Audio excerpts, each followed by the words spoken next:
It is another episode of Jambo Time. Thank you for all who help us to broadcast this unique program. I want to welcome our listeners in Maine and around the world.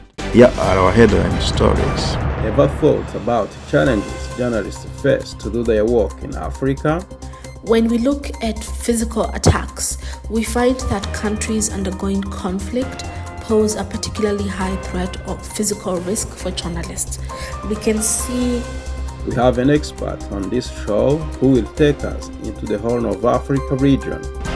Inside the Peer Workforce Navigator project, we will bring to you the latest details after the break. This program is sponsored by Maine Humanities Council. Maine Humanities Council offers facilitated discussion projects, speaker events, grant funding, and more. Maine Humanities Council would love to work with you to bring programming into your organization and your community. Please visit mainehumanities.org to learn more. Ever thought about the challenges journalists face to do their work in Africa? They might be many and they might be common around the world. But in Africa, arrest, censorship, detention, and killing are all possible. Muthoki Mumo is the Africa Program Coordinator of the Committee to Protect Journalists. My name is Muthoki Mumo, and I am the Africa Program Coordinator for the Committee to Protect Journalists, an international press freedom organization. Unfortunately, we find that the Eastern Horn of Africa is not an easy place for journalists. Members of the press face a range of challenges and threats in the course of doing their jobs, from physical attacks and imprisonment to censorship through the enactment and enforcement of bad laws, to even online harassment, particularly in the cases of women journalists. When we look at physical attacks, we find that countries undergoing conflict pose a particularly high threat of physical risk for journalists. We can see Somalia as an example where during decades of conflict, the country has become one of the most dangerous environments in the world for the media. A high numbers of journalists have been killed in the course of doing their work. We can also look at South Sudan as an example of this, where years of a civil war devastated the media community and where journalists were also killed in the course of their duty. And more recently, if we look at Ethiopia, we can see that the outbreak of civil war was correlated with between 2020 and 2022 was correlated with higher risks, including physical risks for journalists. Conflict zones also tend to have higher levels of journalists being targeted for arrest and imprisonment. Again, if you look at the countries that I've mentioned already in the Eastern Horn of Africa region that have been characterized by conflict in recent years, Ethiopia, Somalia, South Sudan, these are places where we've also seen journalists being thrown behind bars. But I think we shouldn't comfort ourselves too much by saying that in countries where there isn't conflict, in countries where there isn't fighting, journalists are not safe. This is not the truth. We find that even in peacetime, even in countries that we consider to be relatively stable in this region, in the Eastern Horn of Africa region, journalists are still targeted in other ways for arrest, for threats, for censorship. And we might look at Kenya as an example where there has been relative stability and relative peace, but then at the same time, journalists are not entirely free. Their work is curtailed in other ways, whether it's through the use of financial means to intimidate and silence the media, whether it's from threats from state actors, or whether, when they go out to cover protests, they're targeted by police, shot at with tear gas, and things like that. Similarly, in Uganda, relative stability, but we also seen that being a journalist in that environment can be a dangerous job, particularly if you're covering the opposition. Now, a lot of the data on imprisoned and killed journalists does demonstrate that often it's men journalists who are reflected in this data as being behind bars and being killed. This might be reflective of the fact that journalism in many of the countries in the region remains a male-dominated field, but then also within the media, journalists pick specific beats, editors assign specific assignments, and perhaps you do see gender discrimination in how those assignments are distributed. So maybe politics or war coverage tends again to be even more male dominated. And we see that, when it comes to people being arrested, it's the people who are covering that kind of work that might be targeted. We also consider that women journalists face other threats that might not always be readily demonstrable or readily visible. Other types of intimidation, whether it's in their office or even online, that can be equally or even more effective in pushing them out of the newsroom, pushing them to stop doing journalism or to stop covering dangerous or risky stories. That being said, this does not mean that women journalists are not imprisoned and they're not killed. If you look at the East Africa region, we can see, for instance, in Ethiopia since 2020, during repeated crackdowns, women journalists have been arrested, held behind bars, some even sent to military camps where they were detained incommunicado. And as we speak right now, there are at least 2 women journalists currently detained in Addis Ababa in Ethiopia. We can also look at Burundi, where another woman journalist, Florian Irangabiye, is serving a very long prison term simply because she expressed herself in criticizing the Burundian government.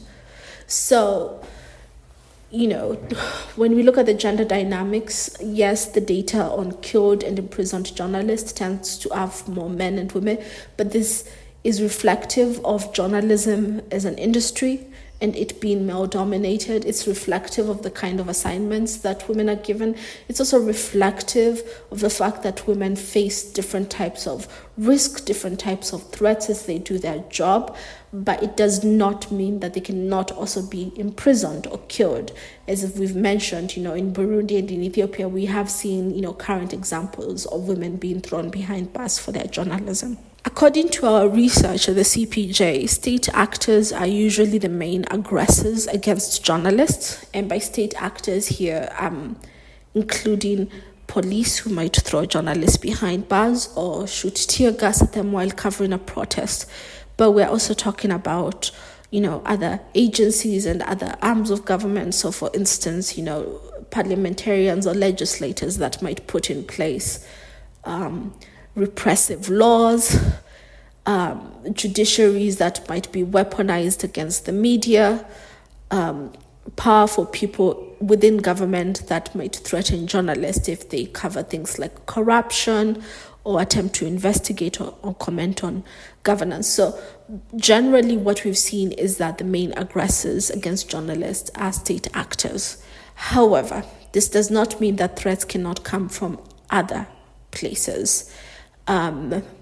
We've seen journalists being harassed and targeted, particularly online, by members of the public. During the civil war in Ethiopia, a lot of journalists spoke about the palpable hostility against the media that came not just from the state, but also from members of the public. And we also see non-state actors, militant groups, for instance, like the Shebab, targeting journalists with threats and even killing them in Somalia. And in Ethiopia in 2021, where CPJ documented the killing of one journalist. That case was never properly investigated, but the government attributed it to an insurgent group. So while state actors remain the main source of threats to the media and to journalists, we do see that other actors can pose a risk to the work of the press. So what can be done? I think it's very obvious that governments in the Eastern Horn of Africa region have very many simple actions that they can take that could significantly improve the environment for journalists. So we often talk about impunity in attacks against the media. And where impunity exists, it creates the impression that journalists can be attacked at will, that there'll be no repercussions for attacking journalists. If the state were to do its job, if investigative and law enforcement agencies were to do their job, simply investigating, finding out why a journalist has been attacked or killed, it could guard against future attacks on the press. And I'll use an example from Kenya in illustrating what I mean by this. In 2022, a Pakistani journalist called Ashad Sharif was killed in Kenya. Now, the police claimed that they shot him in a case of mistaken identity. But since then, there has been no demonstrable, credible investigation into how this journalist came to lose his life, such that even this week, a court in Kenya found that the authorities had breached our own constitution by killing this journalist, but also by failing to investigate his case credibly. Now, when you have such open cases, that it is known that a Pakistani journalist was killed in Kenya and no one was ever really held to account, it opens the door and creates the impression that other journalists can be targeted. So if the state was to do its job by simply investigating attacks and ensuring accountability, that would massively improve the environment for journalists in many Eastern Horn of Africa countries. We can also talk about the laws that the state enacts. Are they up to international standards on freedom of expression and press freedom? If they're not, then the environment becomes narrower for the journalist. Now, stepping away from the state, what about individual members of the public, individual citizens? I believe that they carry an immense power, that, the public carries an immense power to effect change and to emphasize that press freedom must be respected. And I think for individuals out there who are thinking, what can I do about this? I think it starts with personal reflection. A reflection that considers that the safety of journalists and the freedom of the press is not just about the media, but it is also about the public in general. It is about democracy. When journalists are able to report the news credibly, independently, accurately, when they're able to hold those who are in power to account, to investigate corruption and bad governance, ultimately this is a benefit to the entire public, to individual citizens, because we live in a better society. So we could ask ourselves, how do we interact with the media? And what simple steps can we take to send the message that press freedom is important to us as individual citizens? And these simple steps could be like joining your voice in solidarity to the cause of press freedom, in calling for the release of journalists, in calling for better conditions for members of the press. This could be about communicating where possible and where safe with elected representatives to say, hey, we don't like this law that restricts the freedom of the press, but also restricts our ability to access information. Now, if you're living and operating in a country that has relative freedom, consider the global cause for press freedom. Consider what journalists in other parts of the world are going through and ask yourself, do I have the ability to influence, to effect change, even as far away as I am? And I believe that many people do have some power to do so. Speak to your own elected representatives. Speak to the people who influence your foreign policy. Make it clear that human rights and press freedom are important to you as a citizen in your country's foreign policy and in how your country interacts with other peer nations. Consider, can you communicate to embassies that are existing in your country, where embassies that are representative of countries that repress the press, the media?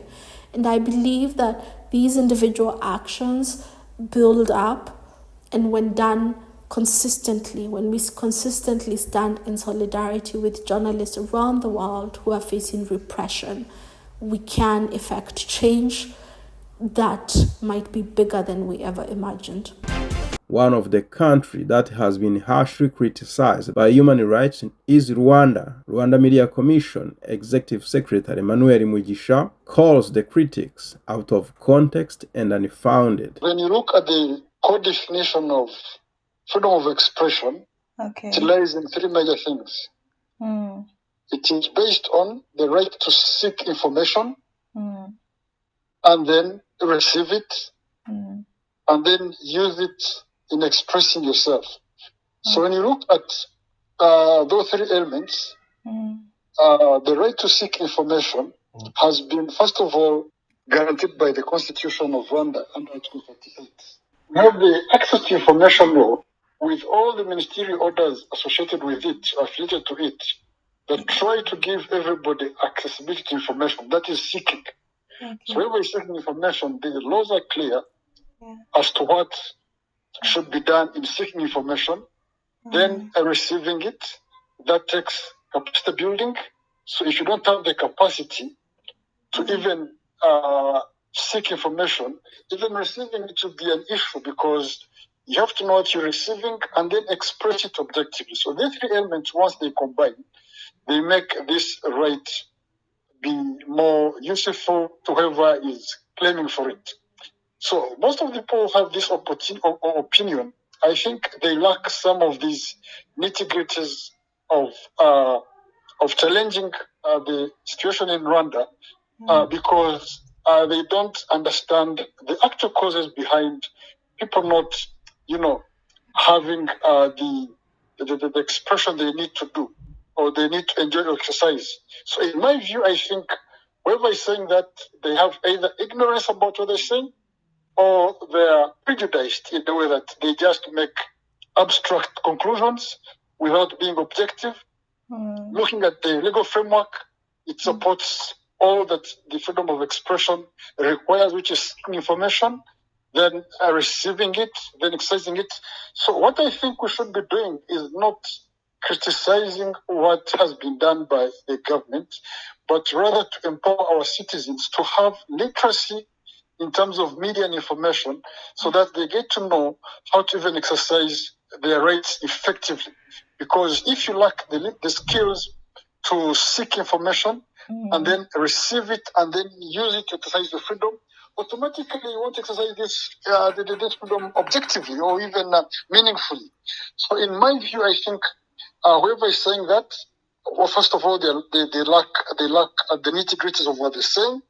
Second, when you assess the self-censorship situation, I would say that, in my view, self-censorship may exist in any media landscape due to several reasons that even do not have even a direct connection with threats or even oppression by the government.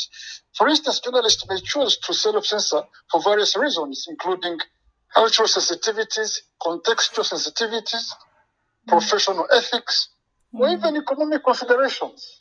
So these do not conclusively imply that the government is threatening people from expressing themselves. The other important point I wish to make is that in the past we've done several interventions with institutions that may be usually assumed to be threatening the peace of journalists, such as the police and the judicial police and the prosecution and the Supreme Court and all these people. We've had fruitful, thoughtful engagements that have bridged the working relationship between journalists and these institutions. For example, you have what you call the police media interaction sessions that usually, use as a homegrown solution to try to bridge the gap between these two institutions, so they can understand one another as a matter of even promoting such information. So some of these initiatives, they never, whoever is having this opinion, or whoever is trying to make these judgments, they've not even consulted what they're doing to even promote the exercise of this freedom in the country.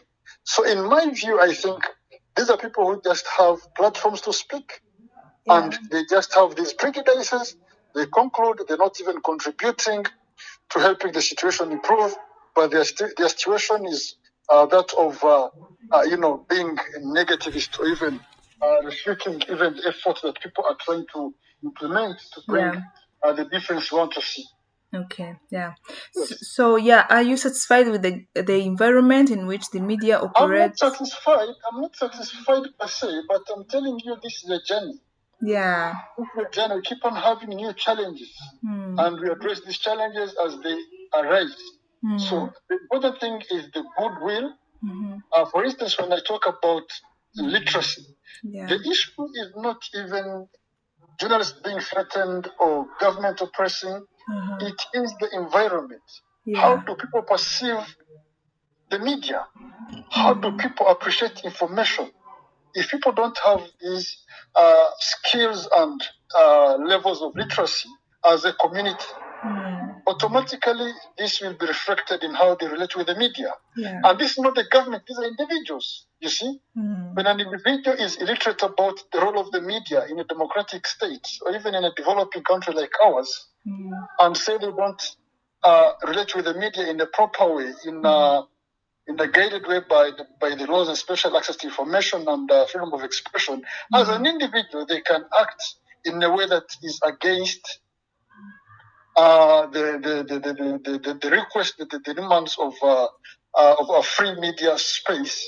And this won't be attributed to the government. So what you need to do is to invest in media and information literacy in an intentional way, such that we become more informed. So my satisfaction lies most on the illiteracy aspect of the public on media and information, other than freedom of speech and expression as per se. So in my view, I think we should shift the blame not on freedom of expression, but on illiteracy levels of media and information. And when we begin focusing attention on that, then whoever wants to see a change happen, they can put efforts, they can support us in improving on that. And automatically, we will see change, in the short or medium term projections. We are a regulatory institution. Yes.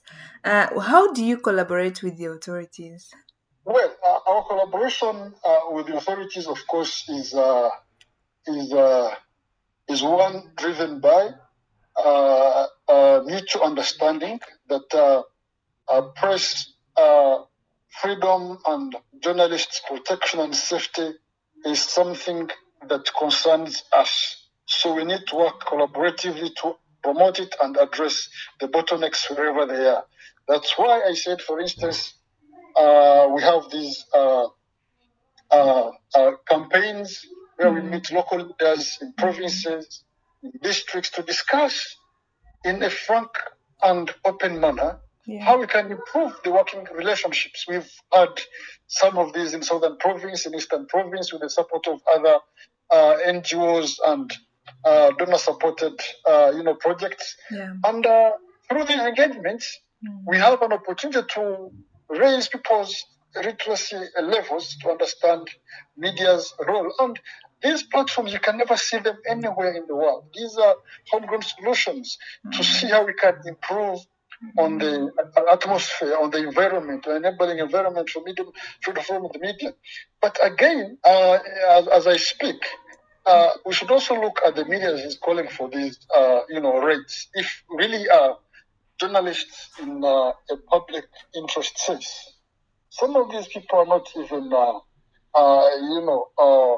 the journalists want that the public needs that you're trying. Some of them are propagandists who are just out there to defame whatever the government is trying to achieve, and they claim to be journalists, but again, they are not objective, they are not professional. The Peer Workforce Navigator Project Working Clinic provides over 1,000 clients each year with new opportunities to achieve financial stability and economic success. Connecting immigrants to jobs and networking opportunities can make the difference between financial trouble and economic success. The Peer Workforce Navigator Project helps Mainers make connections to good jobs, education and training, unemployment insurance, and other public benefits, so people can find economic security and achieve their goals. The project employs peer navigators across the state who share lived experience with the community they serve. Sylvie is a navigator with multilingual skills. She tells our program how they undertake this critical task of helping job seekers. Because most of them are here with adult education. Most of them are with adult education. But we always say to them, what we do is that don't always focus on one on one like you go to English course and you go home and you sit. So we always encourage them, because we also I was having a workshop here. The workshop, why the workshop? Because I realized that most of these people, when you finish applying for a job, they don't read emails. They don't even know how to forward their resume to someone. They don't know how to check their phones and reply, like go to assessments. So what I did, I created a workshop that I was doing once a month. But because I was still in prosperity men, so I hope the person that is there will continue. So the workshop was what a lot of people will come in and we help them to use their own phone. We encourage them to turn their phone into English. We encourage them not to be watching some shows like soapies, all the things that they know from their country, drama, all these things in their own language. They should try and listen it and try and translate it into English. And by listening every time, they'll be getting word regularly. They will try ask them to watch those cartoons, like communication, the little kids that are talking. Yeah, so those like are children shows for basic English. Yeah. So those are the things I do on the workshop, and I show them how to apply to create an Indeed account. So we don't just help them with job and let them go. We create an Indeed account for them on their own phone. We go on the workshop.